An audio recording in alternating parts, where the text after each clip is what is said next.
Como uma ilha com milhares de moradores simplesmente desapareceu do mapa, em uma única noite. No meio do mar do Japão, uma massa cinzenta se ergue entre as ondas. A ilha Hashima.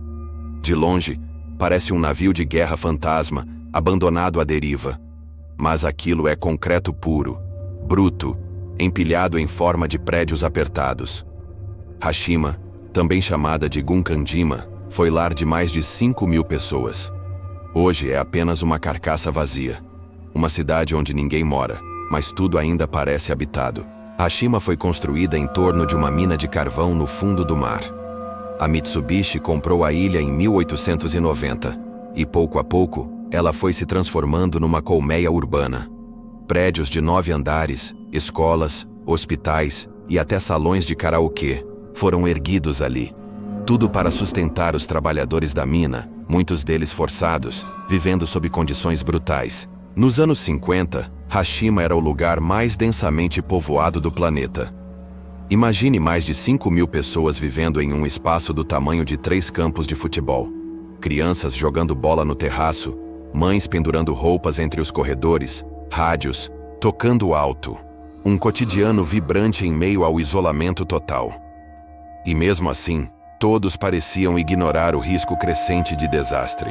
A mina não era apenas profunda, era traiçoeira. Túneis estendiam-se a centenas de metros abaixo do nível do mar. Inundações, desmoronamentos e vazamentos de gás aconteciam com frequência. A cidade, embora viva na superfície, estava sustentada sobre um labirinto instável, cavado sem descanso. Cada passo dado ali podia ser sobre um vazio prestes a ceder. O vento do mar batia com força, corroendo as janelas e oxidando as antenas de TV. Não havia árvores nem terra firme. Tudo era concreto, metal e mar. Os prédios, construídos para resistir à natureza, começaram a virar parte dela. Fungos nas paredes, ferrugem nos corrimões, infiltrações eternas. Aos poucos, Hashima foi sendo engolida não pela água, mas pelo tempo. Em 1974, sem aviso, a mina foi fechada. E com ela, a cidade inteira.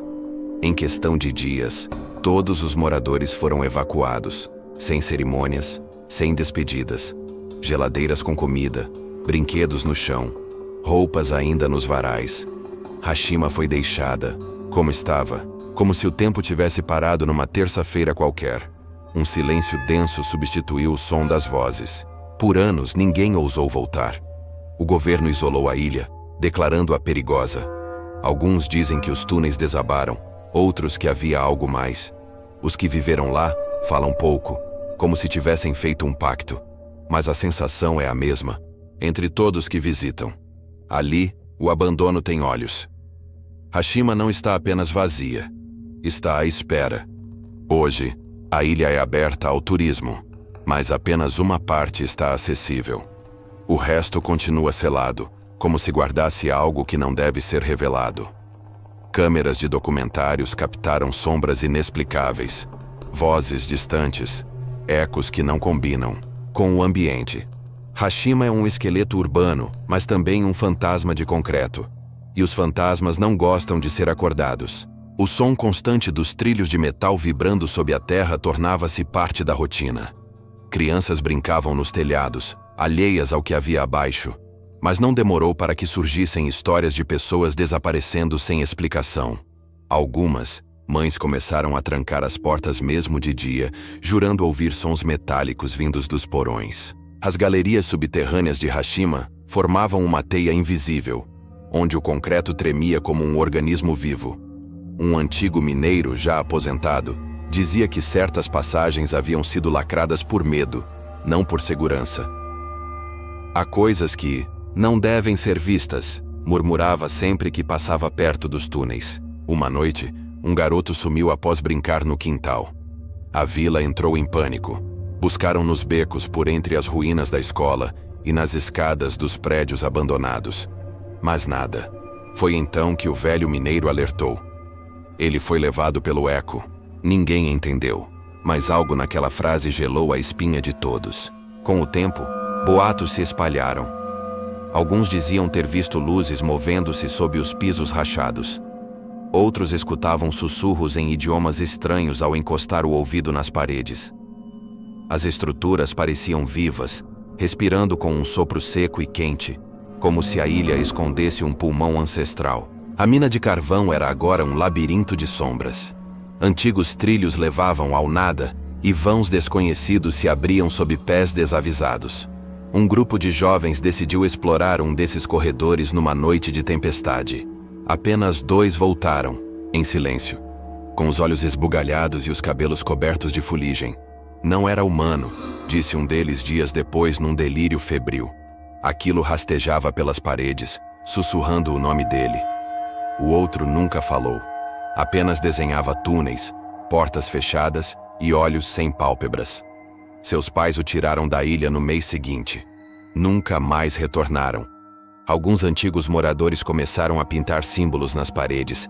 Eram formas circulares, cheias de linhas cortando em ângulos estranhos. Diziam que protegiam daquilo que se arrastava sob os alicerces. Curiosamente, os prédios com essas marcas não apresentavam rachaduras, mesmo décadas após o abandono. O governo fechou o acesso às minas oficialmente por instabilidade geológica. Mas todos sabiam que a verdade era outra. Até hoje, quando o vento sopra do mar, ele carrega um cheiro de carvão queimado e algo mais, algo podre, como se a ilha ainda estivesse viva, faminta, esperando alguém escorregar novamente para o fundo. Os dias seguintes ao desaparecimento foram envoltos por um silêncio desconfortável. Ninguém ousava mencionar as crianças, mas todos sentiam o peso da ausência. A cidade, antes viva com o som de vozes infantis, parecia ter parado no tempo. As ruas estavam vazias, os brinquedos abandonados, e as janelas se fechavam mais cedo que o normal. Pouco a pouco começaram a surgir rumores. Alguns diziam que vozes infantis podiam ser ouvidas à noite, vindo de dentro da terra. Outros juravam ter visto pequenas silhuetas observando das entradas das minas. As pessoas tentavam ignorar, mas a inquietação tomava conta. A cidade sentia que algo havia sido despertado. Um velho minerador, que havia trabalhado nas galerias subterrâneas décadas antes, decidiu falar.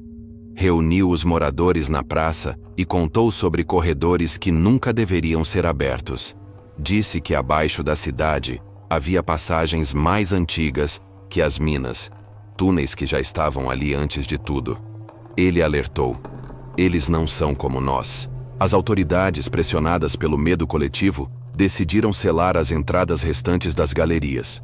Mas quando tentaram fechar a última, encontraram marcas de mãos pequenas e pegadas recentes ao redor. Aquilo não fazia sentido. Era como se alguém, ou algo, ainda estivesse entrando e saindo dali. À noite a cidade era tomada por um som grave e cíclico, como uma respiração subterrânea. Os moradores começaram a perceber rachaduras surgindo nos pisos das casas, pequenos tremores e uma sensação constante de estar sendo observados. A cidade já não dormia. Alguns pais começaram a relatar comportamentos estranhos em seus filhos. Sonambulismo, desenhos perturbadores e uma fixação por túneis, buracos e sombras. Um menino foi encontrado cavando o chão de seu quarto com as mãos, dizendo que ouvia amigos chamando por ele. A tensão chegou ao ápice quando uma mulher desapareceu de dentro de casa. As câmeras de segurança não mostravam nenhuma entrada forçada. Apenas ela caminhando calmamente até a porta dos fundos e sumindo na escuridão. O desespero se instalou. Foi então que uma nova mensagem apareceu em uma parede próxima à antiga entrada da mina. A cidade nos pertence. Escrita com algo vermelho escuro, pingando. O medo se transformou em pânico.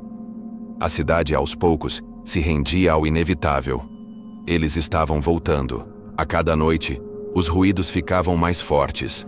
Vozes infantis ecoavam pelas paredes, chamando nomes que os moradores da cidade nem sequer reconheciam. Como ecos de uma época esquecida, pareciam atravessar as camadas de concreto e madeira. O garoto, que agora já mal falava com seus pais, passava horas cavando o chão do quarto. Suas unhas estavam gastas e sangravam, mas ele não demonstrava dor. Seus olhos pareciam seguir algo invisível, algo que apenas ele via. Certa madrugada, a mãe ouviu passos vindo do quarto. Assustada, correu até lá. encontrou o filho parado, encarando um buraco que havia aberto no piso. De dentro dele, um frio intenso subia, como se a própria terra respirasse. Ela tentou puxá-lo para longe, mas o garoto resistiu com uma força anormal. Sussurrava algo incompreensível, um idioma estranho, cheio de sons guturais e agudos que gelavam o sangue da mulher. Enquanto lutava para afastá-lo, viu por um breve instante pequenas mãos saírem do buraco e agarrarem o chão ao redor. Eram mãos magras, sujas, como se tivessem cavado durante décadas para alcançar aquele ponto. O pai, acordado pelo barulho, correu para o quarto e, juntos, conseguiram arrastar o menino para longe da abertura. Mas algo havia mudado. O garoto olhava para eles como se fossem completos estranhos. Na manhã seguinte, o buraco estava fechado, como se nunca tivesse existido. Nenhum sinal de terra revirada, nenhuma marca. Apenas o silêncio, denso e opressor, dominava a casa. Os pais, consumidos pelo medo, decidiram buscar ajuda. Mas quando saíram de casa, perceberam que não estavam mais sozinhos. Pequenas figuras observavam dos telhados, sombras miúdas com olhos brilhantes. O céu da cidade amanhecia coberto por uma névoa espessa, como se o próprio mundo quisesse esconder o que acontecia nas sombras. As poucas pessoas que ousavam sair cedo notavam marcas estranhas nas ruas, como se algo tivesse rastejado durante a noite. Na escola, as crianças pareciam ausentes, seus olhos vazios fixos em pontos invisíveis.